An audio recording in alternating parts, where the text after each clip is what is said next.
Bueno, profeta menores 9, Amós, ¿no? ¿Tiene el libro de Amós? Vámonos ahí. Vamos a ver el fondo histórico de la situación sociopolítica y económica que se vivía en la época de Amós. Y hay algunas semejanzas en los temas de los distintos profetas. Casi todos los profetas, si nosotros conforme lo vamos viendo, ya vimos dos antes que este, y va a ver que las condiciones son bastante parecidas. Y se debe a que las condiciones que prevalecían eran similares. El siguiente orden de asuntos se encuentra en casi todos sus mensajes. Estas cosas, estos son los apartados relevantes, digamos, que vamos a encontrar en cada libro de los profetas. Vamos a encontrar que hay pecado en el pueblo, que hay un mensaje de condenación, que hay un mensaje de amenaza de un juicio inminente, algo que viene ya pronto, que hay un llamado al arrepentimiento parte de Dios para el pueblo, y al final que hay una promesa de restauración. Estas son cosas que están presentes en el libro de Oseas, lo vimos en el libro de Joel, y hoy lo vamos a encontrar también en el libro de Amós. Pecado, hay mención de pecado, hay condenación, hay palabra de donde se condena el pecado, hay la advertencia de un juicio de parte de Dios, siempre viene el llamado al arrepentimiento, y al final Dios siempre dice: si tú me obedeces, serás restaurado. Amós es un profeta cuyo ministerio fue mayormente en lo que se conoce como el reino del norte, ¿verdad? Las 10 tribus. Miraba los pecados de Amós, veía los pecados de su pueblo como la cosa más abominable que podía existir, porque ellos pertenecían a una nación privilegiada que tenía un pacto especial con Dios. Entonces no podía entender cómo un pueblo tan especial como Israel no podía andar en los caminos de Dios, no podía andar de acuerdo a las leyes de Dios, y por lo tanto les advertía de parte de Dios que esa actitud de ese pueblo que tenía ese pacto tan especial con Dios les iba a traer un castigo mayor que a las naciones vecinas, a aquellas naciones paganas que no conocían de Dios. En el versículo 3, el versículo 2 dice, del capítulo 3, a vosotros solamente he conocido de todas las familias de la tierra. O sea, ustedes fueron los elegidos entre todas las familias de la tierra. Por tanto, dice, os castigaré por todas vuestras maldades. Por eso dicen que aquel que conoce de Dios como que le es más arriesgado a apartarse de Dios y pecar que aquel que no sabe, que no lo conoce.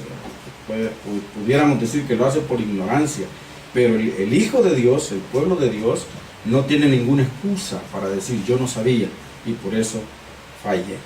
Entonces Dios establece ahí y le dice al pueblo: ustedes eran mi pueblo escogido, ustedes eran mi pueblo especial, yo traté con ustedes directamente, por lo tanto les voy a dar un castigo que será mucho mayor incluso que los pueblos paganos. Cosa dura. Sé que para que uno lo medite, si como hijo de Dios yo no puedo darme el permiso de fallar igual que lo hacen otros, porque la responsabilidad delante de Dios es mayor cuando ya lo conocemos. El tema del mensaje de Amós puede sintetizarse en la siguiente frase, ¿verdad? Siguientes palabras, siguientes frases, ¿verdad? Es señalar los pecados de un pueblo privilegiado, cuyos privilegios les imponía grandes responsabilidades, y que al fracasar en asumir estas responsabilidades serían juzgados de acuerdo con esa luz que ellos tenían, o sea, con esa verdad que ellos tenían, con ese especial cuidado de Dios que ellos tenían. Amós les estaba diciendo: ustedes están pecados, la responsabilidad, los privilegios son grandes, pero también las responsabilidades. Bien dicen que grandes privilegios también nos dan grandes responsabilidades. Así que mientras más grande es mi privilegio, más grande es mi responsabilidad delante de Dios. Esta es una frase que puede envolverse ahí todo el libro de Amós. ¿Quién era el hombre Amós? Amós era de un lugar llamado Tecoa, un pueblo llamado Tecoa, que estaba a 9 kilómetros al sur de Belén, en la parte montañosa al sur de Palestina. No había sido preparado como un profeta. Amós no había sido preparado para ser profeta, ni había estado en la escuela de profetas. Recuerden que en aquel tiempo habían escuelas de profetas. Había muchachos que desde pequeños sentían la inclinación quizás de servir a Dios en este ministerio, y ellos habían escuelas. Eliseo tenía una escuela, Elías tenía escuelas, habían escuelas donde los muchachos se preparaban. Entonces Amós no había asistido a ninguna escuela, él no había sido preparado para ser profeta. Se dice que Amós tenía un trabajo que era boyero. Cuando uno lee boyero, se imagina que es uno de los que hacen boyas de esas que están en el mar, ¿verdad? Pero boyero era un cuidador de ganado, o sea, vacas y bueyes. Algunos dicen que también Amós pudo haber sido un cuidador de ovejas, ¿verdad? Un ovejero. Pero en la palabra que tenemos nosotros en el 7:14, se habla de él y dice: entonces respondió Amós y dijo a Amasías: no soy profeta, ni soy hijo de profeta, sino que soy boyero y recojo higos silvestres. O sea, él no había sido, no creció pensando en que iba a ser un profeta, no se preparó para ser un profeta. La gente no lo estaba viendo como un profeta de profesión, vamos a decir. Casi como que los profetas se volvieron una profesión, y algunos por eso se corrompían, porque prácticamente si yo no tengo el llamado para profeta, pero me preparo para profeta, ese es mi trabajo, entonces podía caer en aquel error de profetizarle a la persona lo que la persona quiere oír para sostenerme, ¿verdad? Para subsistir. Pero Amós no tenía ese problema. Él era un cuidador de ganado, o sea, era un boyero, y era un cogedor. En algunas Biblias dice cabrahigos de los sicómoros. Cabrahigo era como, me parece bien raro, un higo como cabra, ¿verdad? Pero algunos dicen que eran higos o el fruto de un árbol llamado sicómoro. ¿Y qué hacían los cabrahigos? Los cogedores de estos frutos del sicómoro los picaban el fruto del sicómoro, porque el fruto del sicómoro antes de madurar necesitaba que se le hiciera una pequeña incisión, dice. Entonces ellos llegaban a los sicómoros, picaban todos los frutos del sicómoro, y para que con esa incisión les ayudaba a los frutos a madurar. Bien rara la fruta de este árbol, ¿verdad? Entonces a esos frutos se le llamaba cabrahigos, como higos perforados, higos dañados, algo así, pero era necesario para que pudieran madurar. Entonces se dice que Amós ese era su trabajo.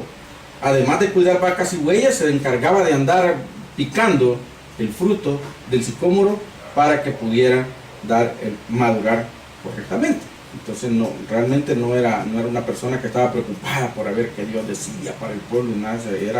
Tenía un trabajo de cuidador de vacas, bueyes, o otros dicen que ovejas, o andar recolectando o picando el fruto del sicómoro, algunos lo llaman higo, para que pudiera madurar correctamente.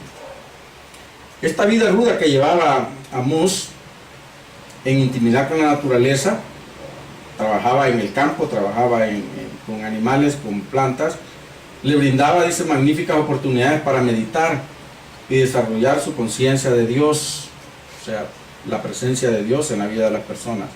Lo que no era tan fácil para la gente de una ciudad, porque en la ciudad siempre estamos envueltos en un montón de cosas, ¿verdad? Cuidándonos de muchas cosas.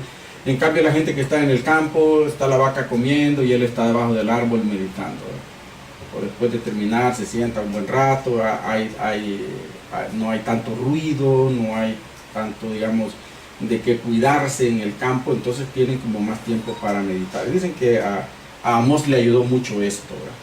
Según algunos, el nombre de Amós, fíjese, significa carga, que aunque no están de acuerdo, ¿verdad? Porque dicen que también se puede significar el que lleva una carga, no que él es carga, sino el que lleva una carga.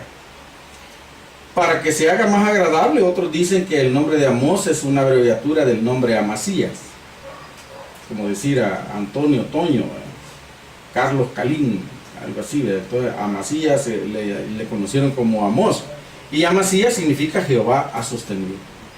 Jehová ha sostenido. Como sea, el nombre de Amós siempre con su significado completo, para que sea carga o el que lleva una carga o Jehová ha sostenido, siempre viene a significar la responsabilidad que como profeta tenía, ¿verdad? La carga de dar el mensaje de Dios no es una carga sencilla de llevar. El tiempo en que Amós profetizó profetizó en los tiempos de Jeroboam II, que era un descendiente del Jeroboam que nosotros conocimos cuando el reino se dividió, ¿verdad? Aquel era el Jeroboam I, este era el nieto de ese Jeroboam, Jeroboam II, y el rey Usías en Judá. Jeroboam II reinó en Israel, o sea, en el reino del norte, las 10 tribus, y el rey Usías reinó en Judá, ¿verdad? Estos dos reyes, Jeroboam y Usías, fueron contemporáneos, y a esta época de Israel y de Judá se le llama la edad de oro, o sea, el pueblo estaba muy bien, la edad de oro le llaman esto. Este es el tiempo en que Amós profetizó, ¿verdad? Estos dos reyes se encuentran sus historias ahí en el segundo libro de Reyes 14 al 15 y en el segundo libro de Crónicas capítulo 26, ¿verdad? Los reinados de estos reyes. Los enemigos de Israel habían sido vencidos, o sea, Israel estaba en paz, digamos. La prosperidad reinaba en todas partes, pero prevalecía una condición moral y religiosa que merecía la más severa censura y declaración de juicio. Fíjense qué cosa más tremenda. Ya me respondió Dios, ya no me preocupo por Dios, ¿verdad?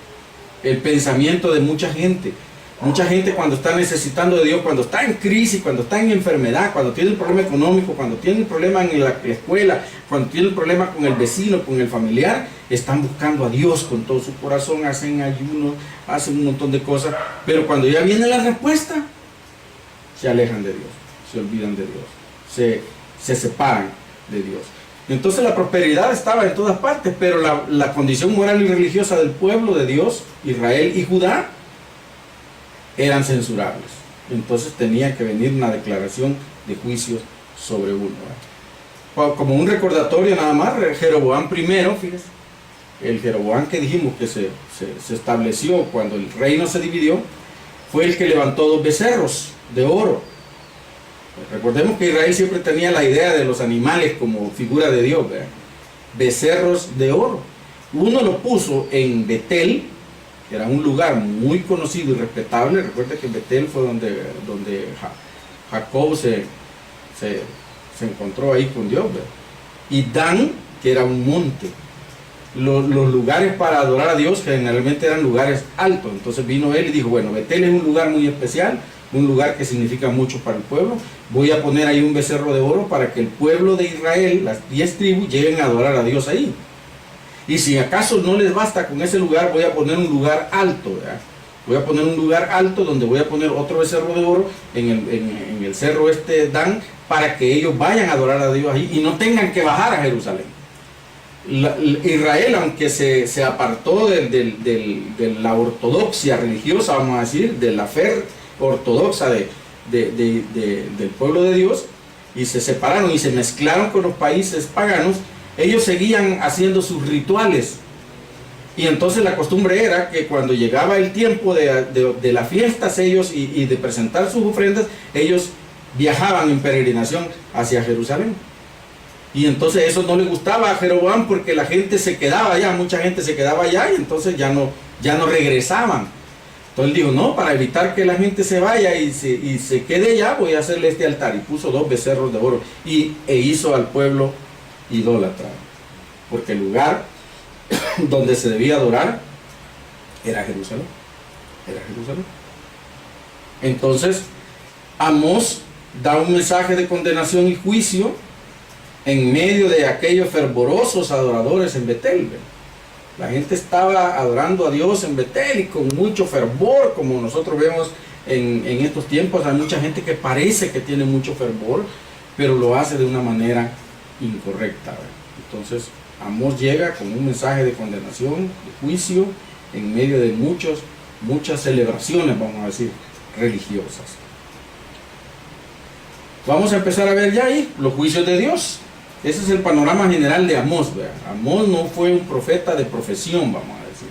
No se preparó para eso. Dios lo llamó de su trabajo y no fue una persona que se preparó académicamente para ser profeta. Vamos a ver los juicios de Dios en la palabra se llaman el rugido de león. Fíjese que el versículo 2 En el versículo 1 del capítulo 1 dice, las palabras de Amós, que fue uno de los pastores de Tecoa, ahí lo menciona como pastor, que profetizó acerca de Israel en días de Usías, rey de Judá, y en días de Jeroboam, hijo de Joás, rey de Israel, 2 años antes del terremoto, que fue un acontecimiento bien fuerte. Dijo Jehová, rugirá desde Sión, y dará su voz desde Jerusalén, y los campos de los pastores se enlutarán, y se secará la cumbre del Carmelo. O sea, se está hablando ahí como la voz de Dios, como el rugido del león. ¿Ha escuchado rugir a un león? Es sencillo el rugido de un león. Yo una vez andaba paseando ahí cuando mis hijos eran pequeños en el casi ex zoológico, ¿verdad? Y estábamos lejos, quizás como en la zona donde vivía antes el hipopótamo, y de repente se oyó en todo el parque un rugido. Uno de los leones estaba rugiendo, pero era un rugido impactante, y el león estaba quizás como a unos 200 metros o más de donde nosotros estábamos, y se oía el rugido como que lo teníamos enfrente, ¿verdad? Un eco tremendo, ¿verdad? Entonces el juicio de Dios se menciona como el rugido del león, pero Jehová rugirá desde Sión, Jehová rugirá desde Sión. Discurso en Betel. El profeta llega a Betel y empieza a dar discurso sobre las naciones. Versículo 3. Así ha dicho Jehová, dice el primer discurso de él. Y vea cómo es. Por 3 pecados de Damasco, y por el cuarto no revocaré su castigo, porque trillaron a Galaad con trillos de tierra. ¿Cómo inicia su discurso? Por 3 pecados y por el cuarto. Y vamos a seguir leyendo las diferentes ciudades y las diferentes naciones, y siempre dice lo mismo: por 3 pecados de este, y por el cuarto no le quitaré su castigo. Significaría que la ciudad o nación había pecado 3 veces y se atrevió a pecar una 4ª vez. Esta es una expresión hebraica, fíjense. Por 3 pecados y por un cuarto, por una 4ª vez, por 3 veces que me has desobedecido, y por la 4ª vez que me desobedezca, yo no te voy a quitar el castigo. Era una expresión hebraica que indicaba que las transgresiones eran numerosas,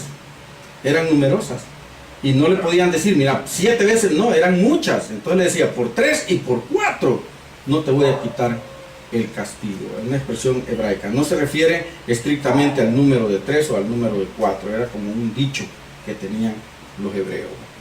Hay un estudioso muy respetable que se llama Dr. Kyle Yates, y resume este discurso de la siguiente manera: varios lugares, varias ciudades, varias regiones. Y la primera que estamos leyendo nosotros en el versículo 3 dice: por 3 pecados de Damasco, que en este tiempo era la capital de Siria, por 3 pecados de Damasco, y por el cuarto no revocaré su castigo. ¿Y qué hicieron? Trillaron a Galaad con trigos de hierro. O sea, tenían una crueldad sin misericordia cuando iban a la guerra.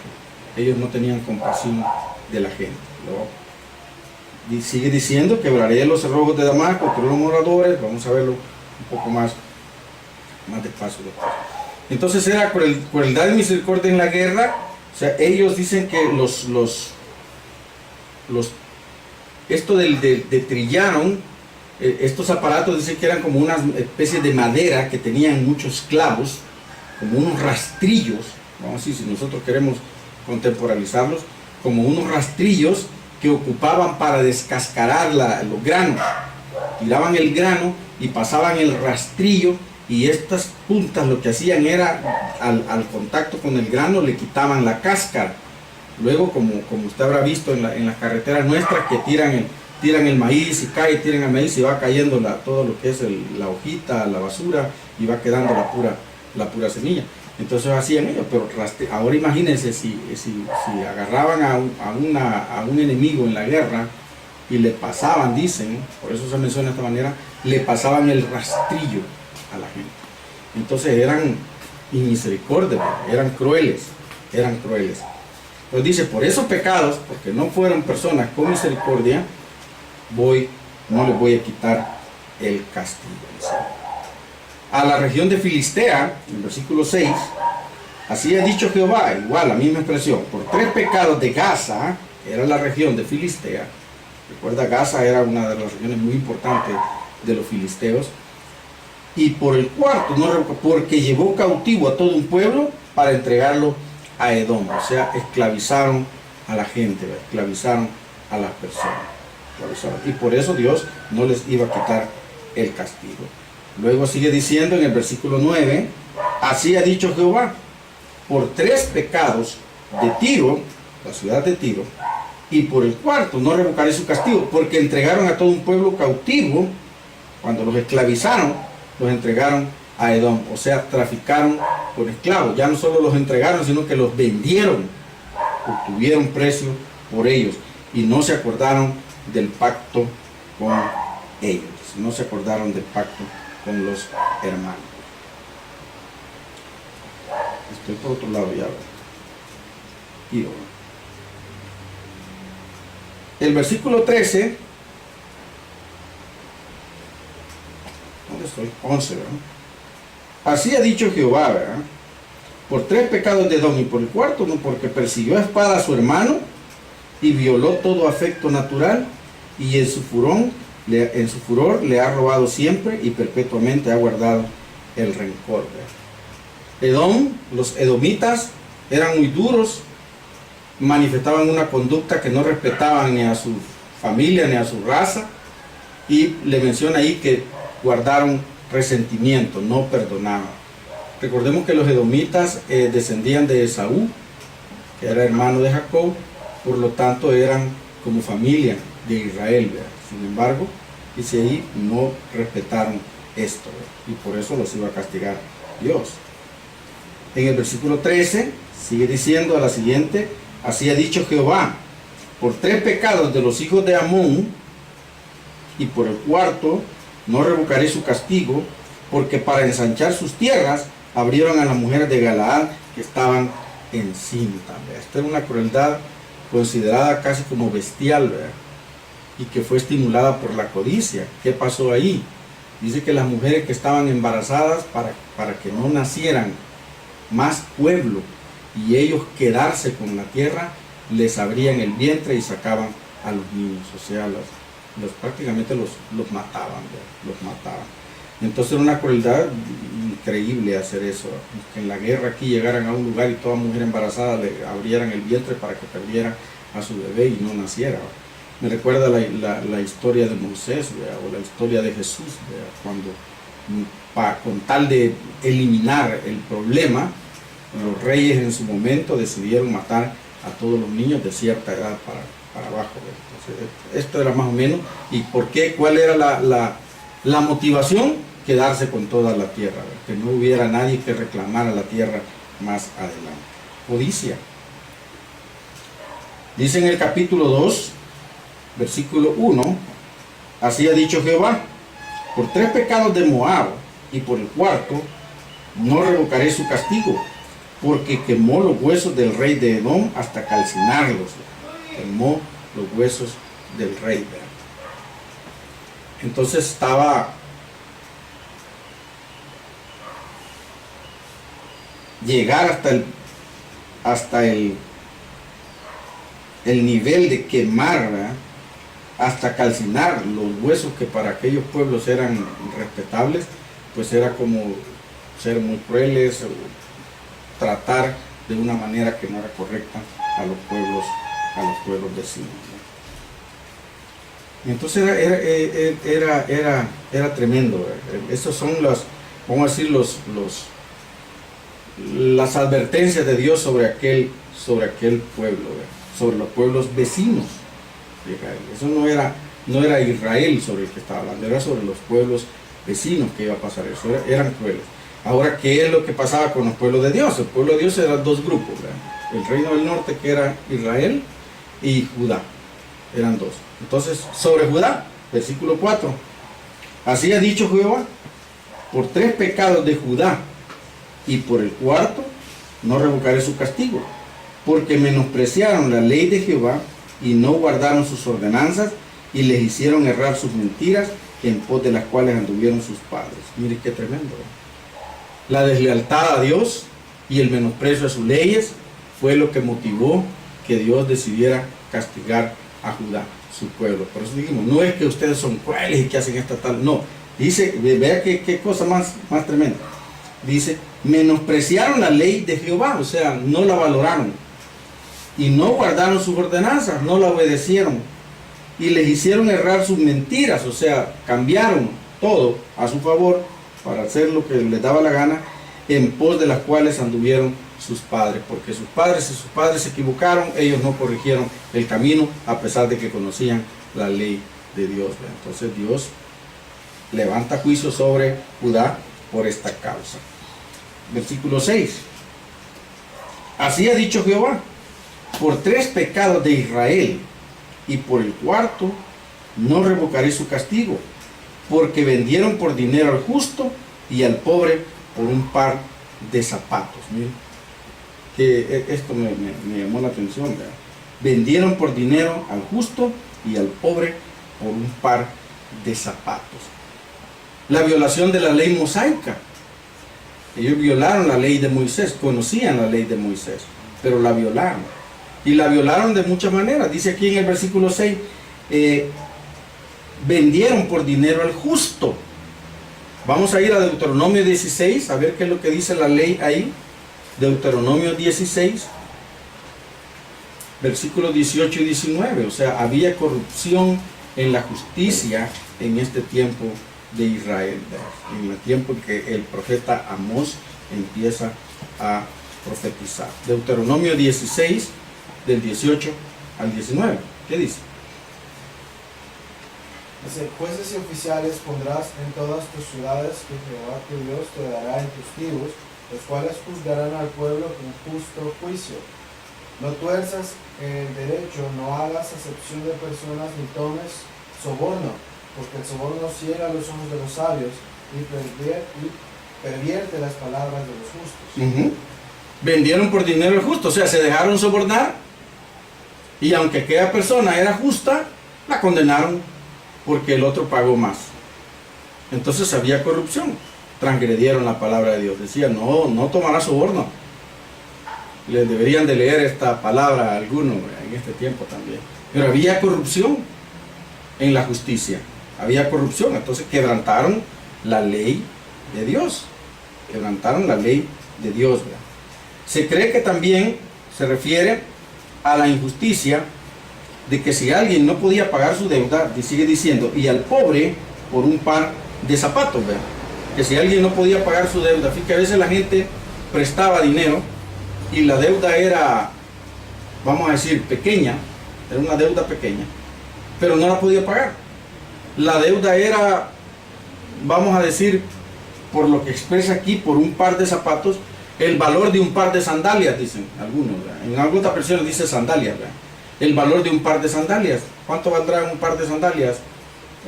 Si las compramos en los almacenes estos de oferta, $2, $3, no lo podían pagar. Entonces la gente, cuando no podían pagar su deuda, entonces la tomaban como esclavo, la decían, bueno, no puedes pagar mi deuda, ahora te tomo a ti como esclavo, e incluso los vendían, ¿verdad? Los vendían. Entonces esto era una injusticia, esto no era lógico. La gente decía, ¿cómo alguien por una deuda tan pequeña, por ejemplo, que en este tiempo dijera, mire, no me puede pagar los $500, le quito su casa? Hay personas que han perdido objetos muy valiosos porque no pueden pagar, ya no pagaron una gran cantidad y al final no podían pagar lo último que les quedaba y les quitaron hasta su casa por una miseria prácticamente. Entonces esta corrupción estaba en este tiempo. En el versículo 7 sigue diciendo ahí cómo habían transgredido la ley. Pisotean en el polvo de la tierra las cabezas de los desválidos. Se da la impresión, dicen aquellos estudiosos de estas frases, que los ricos querían ver al pobre en el lugar en donde se echan el polvo en la cabeza como señal de luto. O sea, habían ciertos lugares donde cuando era luto la gente llegaba, agarraba ceniza, agarraba polvo, se tiraba al piso y se revolcaba ahí en señal de luto. Entonces dicen, y toda la gente que miraba a esa persona haciendo eso decía, ah, está pobrecito, es una persona miserable, es una persona que ya no tiene más ilusiones en la vida, por eso está haciendo eso, ¿verdad? Entonces como que a los ricos les gustaba ver al pobre, vamos a decir, mordiendo el polvo, decimos hoy, ¿verdad? Ah, lo quiere tener mordiendo el polvo, ¿verdad? Ellos enriquecidos y los pobres hay que estén hasta lo más bajo, ¿verdad? Hasta lo más bajo en la miseria. Y sigue diciendo ahí, tuercen el camino de los humildes, y el hijo y su padre se llegan a la misma joven, profanando mi santo nombre. El hijo y el padre se llegan a la misma joven. Probablemente dicen, era una prostituta de las prostitutas sagradas de Astarte, ¿verdad?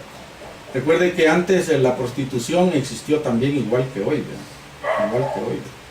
Y las prostitutas se paraban en el camino y los hombres de Dios, ¿verdad? Llegaban y decían, quiero estar contigo, ¿cuánto me cobras? ¿verdad? Y entonces aquí en los templos paganos habían prostitutas sagradas.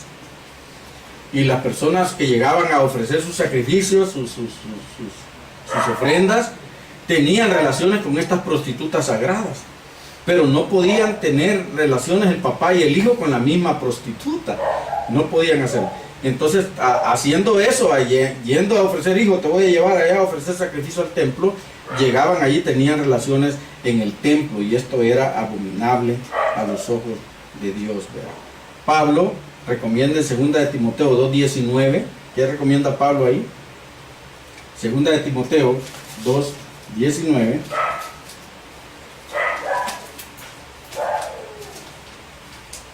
¿Lo encontró?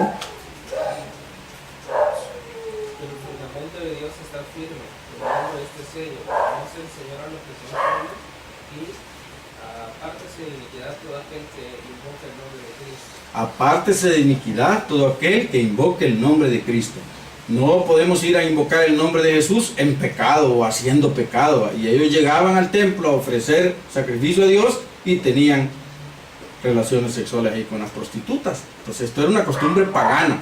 Era una costumbre pagana que ellos habían tomado. Y lo hacían todavía más abominable con que tanto el papá primero y el hijo después con la misma prostituta sagrada. O sea, salían los dos bien sagrados, ¿verdad? Bien consagrados, ¿verdad? Entonces era una abominación.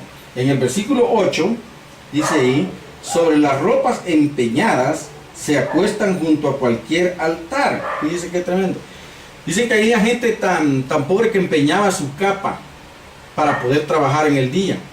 Pero la obligación del acreedor era devolver esa capa o ese manto antes de que anocheciera. Porque esa capa era la que esa persona utilizaba para cubrirse del frío durante la noche. Entonces la ley decía, ok, puedes tener la capa de esa persona en el día, pero no durante la noche. Entonces aquellos no la devolvían. Y lo que hacían era que con estas capas las llevaban al templo y ofrecían ahí y hacían sus orgías encima de las capas, ¿verdad? Las ponían de colchón, ¿verdad? De colchoneta, hacían ahí sus orgías. Entonces era también una abominación, ¿verdad? Por eso dice ahí, sobre las ropas empeñadas se acuestan junto a cualquier altar, hacen sus locuras encima de las ropas que deberían de haber devuelto según la ley a las personas que las habían empeñado. No lo hacían. Entonces llegaban a los templos con la ropa con las capas, y las utilizaban como base para hacer sus orgías ahí en el templo. Y el vino de los multados deben en la casa de sus dioses. O sea, tomaban vino que no era correcto hacerlo. El profeta también, en el versículo 9, recuerda las misericordias y vea qué cosa más tremenda, ¿verdad? Judá, olvidaste, menospreciaste. Israel, hiciste cualquier barbaridad transgrediendo las leyes, ¿verdad? Entonces ya no era de que no lo obedecí, de que no lo hice, de que lo dejé por allá, que me olvidé, sino que llegaste hasta la abominación, ¿verdad? Israel. El acreedor, el profeta recuerda las misericordias y bendiciones de Dios en el versículo 9 al 11. Dice ahí, yo destruí delante de ellos al amorreo, cuya altura era como la altura de los cedros, y fuerte como una encina, un árbol, y destruí su fruto arriba y sus raíces abajo. Y a vosotros os hice subir de la tierra de Egipto, y os conduje por el desierto 40 años, para que entraseis en posesión de la tierra del amorreo, y levanté de vuestros hijos para profetas y de vuestros jóvenes para que fuesen nazareos. ¿No es esto así? Dice Jehová, hijos de Israel. Yo los bendije, yo los cuidé, yo los estuve bendiciendo cada día. Entonces el profeta les dice, Dios los ha bendecido mucho. Sin embargo, ustedes se corrompieron. En el versículo 12 sigue diciendo, mas vosotros, después de que Dios hizo todas estas cosas buenas con ustedes, mas vosotros, dice, disteis de beber vino a los nazareos. ¿Recuerda quiénes eran los nazareos? Nazareos eran una persona que era dedicada a Dios desde su nacimiento, algunos de ellos. Otros decían nazareos ya mayores, pero Sansón, por ejemplo, era nazareo desde su nacimiento. Eran personas consagradas. Esas personas no debían de beber vino, no podían beber sidra, no podían tener relaciones con prostitutas, no podían tocar muertos, no podían hacer muchas de las cosas que hacía una persona normal, vamos a decir. Entonces esta gente dice, cuando veían a los nazareos, a las personas, dice ahí, les dieron de beber vino, como que los obligaban o los animaban a emborracharse sabiendo que eran nazareos. Casi como que una persona siendo cristiana le dice, no hombre, pero échate un trago, mira, si no es nada, solo una vez, vamos una vez allá y hagamos esto solo una vez, no lo vamos a hacer más. Entonces como que motivaban a la gente santa a que dejara de ser santa, y Dios se los estaba ahí reclamando, Dios se los estaba reclamando. Pues he aquí, dice, y a los profetas mandaste diciendo, no profeticéis. O sea, aquellos que hablaban el mensaje de Dios, ya no sigas diciendo eso, hombre, si no te conviene, ¿y para qué te sirve? Y entonces ellos estaban casi como estorbando el trabajo de aquellos hombres santos, de aquellos hombres que habían sido consagrados para Dios. ¿Verdad? Entonces, el versículo 8, yo que estoy aquí, en el paseo. El castigo entonces vendría sobre ellos por esto, ¿verdad? Pues he aquí, dice Dios, ¿verdad? Yo os apretaré en vuestro lugar como se aprieta el carro lleno de gavillas, y el ligero no podrá huir, y al fuerte no le ayudará su fuerza, ni el valiente librará su vida. El que maneje el arco no resistirá, ni escapará el ligero de pies, ni el que cabalgue en caballo salvará su vida. El esforzado entre los valientes huirá desnudo aquel día, dice Jehová. Por más excelente guerrero que seas, por más atlético que seas, no podrás librarte del juicio de Dios. ¿Estamos bien ahí? Impresionante todo eso. Casi como que estamos viendo la historia actual leyendo un libro antiguo, ¿verdad? Un libro antiguo. Hoy mucha gente trata, si usted es cristiano, tratan de llevarlo a que deje de ser cristiano y que haga cosas pecaminosas. Y si usted empieza a hablar de Dios, le empiezan a decir que para qué va a hablar de Dios si eso no sirve de nada, si el mundo se va a condenar siempre. Además, Dios es tan bueno que no necesitamos eso, porque al final no va a destruir su obra maestra, ¿verdad? Que es el hombre. Dios no va a hacer algo tan perfecto para destruirlo, ¿verdad? Bien curioso porque, o sea, cuando vemos toda todo lo que se vivía en contra de las personas que profetizaban a Dios, por así decirlo, había hasta cierto repudio contra ellos. Y me lleva a los momentos actuales y las cosas pues no han cambiado mucho, porque me atrevería a decir que sí es cierto, hay diferentes religiones en el mundo, pero curiosamente a los que más se discrimina, a los que más se repudia, es a los que estamos profetizando lo que en la Biblia dice. Entonces es muy curioso ver eso, que se tolera lo demás, pero ustedes no, ustedes están diciendo cosas que no son. Entonces, a lo bueno se llama malo y a lo malo le llaman bueno, ¿verdad? Esa es la historia de hoy, y esta es la historia en este momento, ¿verdad? Los hombres santos no podían ser santos, y entonces los orillaban a que dejaran de ser santos. Y los hombres que expresaban el mensaje de Dios, no hombre, cállense, ¿verdad? Los obligaban a callar. Entonces era una cosa tremenda, ¿verdad? El discurso contra Israel empieza a dar el profeta en el capítulo 3, ¿verdad? Son las 10:02 de la mañana. Vamos a dejarlo para no arrancar y no terminar. Vamos a dejar pendiente el capítulo 3. En adelante vamos a ver el domingo que viene. Pero lea los primeros 2 capítulos y no sé si subirle le sirve si subo esto escrito, porque lo estamos publicando también en video, ¿verdad? Para que usted lo quiera revivir, busquen en YouTube el video, hágalo, le puede servir como un refresco, ¿verdad? Para lo que hemos visto acá. Entonces vamos a continuar el próximo domingo con la ayuda del Señor. Padre, gracias te damos, Señor, por este momento que nos has regalado. Gracias por bendecir nuestras vidas. Ayúdanos, Señor, a no caer en estas cosas que los pueblos de ayer cayeron. Permítenos ser responsables, Señor, con los privilegios que tenemos, y que esos privilegios, Señor, demandan de nosotros también responsabilidades muy grandes. Ayúdanos a cumplir tu palabra, a valorar tu palabra, a bendecir tu nombre con todo lo que tenemos nosotros, pero de la manera que tú quieres que lo hagamos. Ayúdanos a permanecer santos, Señor. Ayúdanos a ser personas fieles contigo y fieles con nuestros semejantes. En el nombre bendito de Jesús te adoramos. Amén y amén. Amén.